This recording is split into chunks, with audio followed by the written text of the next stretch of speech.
I've started to paint the dog area of the painting.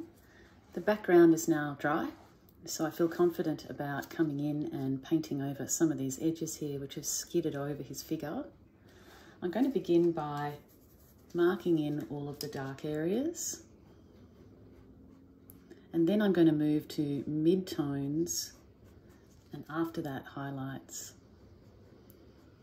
So as you can see, it's really useful having this underpainting because it's mapped out all of the areas of dark that I need to paint. I'll still need to refer to my reference, but it certainly is a lot easier.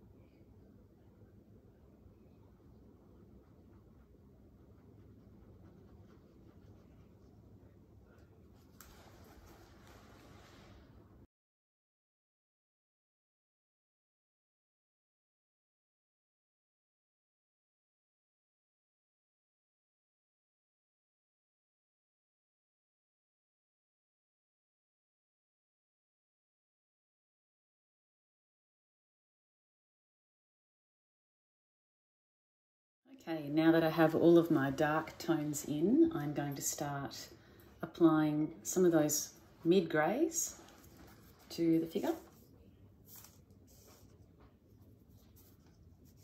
And then I'm going to work my way up to the highlights.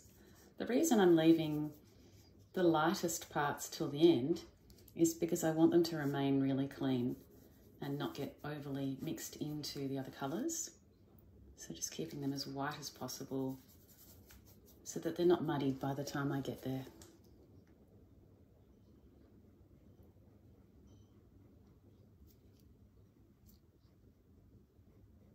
I'm using a combination of Prussian blue and Payne's grey to create this colour. It's slightly different to my reference. I'm just going to feather my blending like I did for the background. However, I'm going for more of a sharper focus with the animal in the foreground here.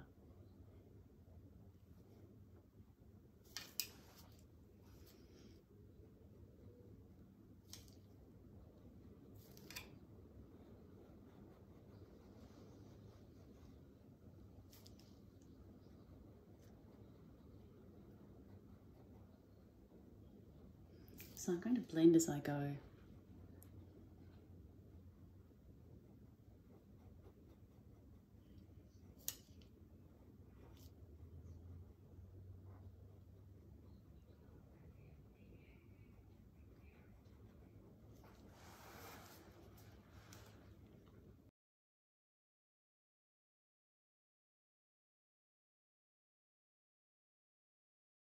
And now I'm going to work into these white areas very carefully so that I'm not over blending, and create some of those more highlight and white areas. I might also enhance some of the grey areas with some more variation. You'll notice that I'm changing my brushes quite often as well in order to keep areas clean.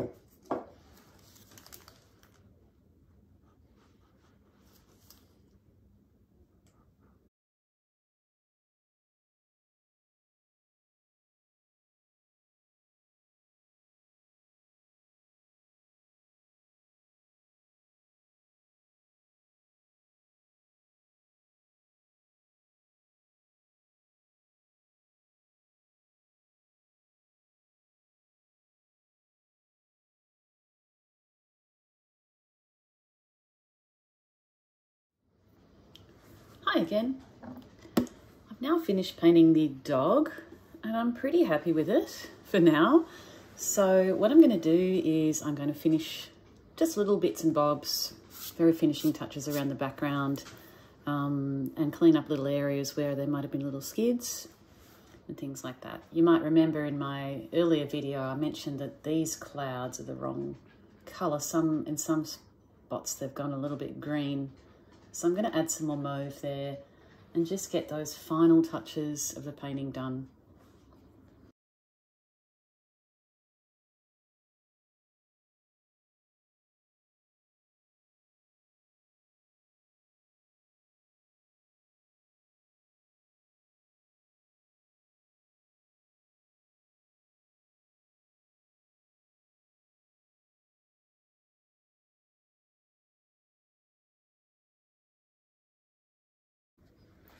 Yeah, I think that looks better, that coral colour. I really love that colour. I made that using a combination of cadmium red, cadmium yellow, and titanium white. And I think the white added to the mix gives it that kind of pinky coral colour. I should mention also that this technique of brushing over the top of a painting is called scumbling. And if you listen to the sound of the brush, it sounds sort of scumbly. So it's one of those words that has an onomatopoeic kind of reality to it.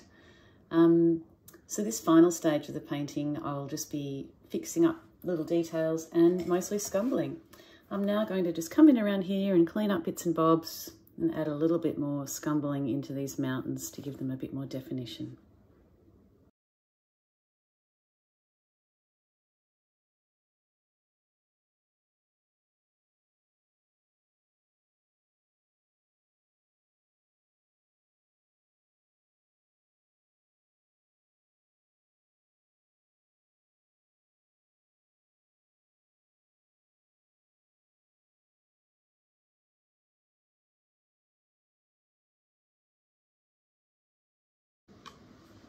So I think that's it. Thanks for joining me, everyone, to learn about underpainting in acrylics, painting over the top, alla prima in oils, and a final layer of oil scumble. I hope that you all enjoy experimenting with these techniques, and happy painting.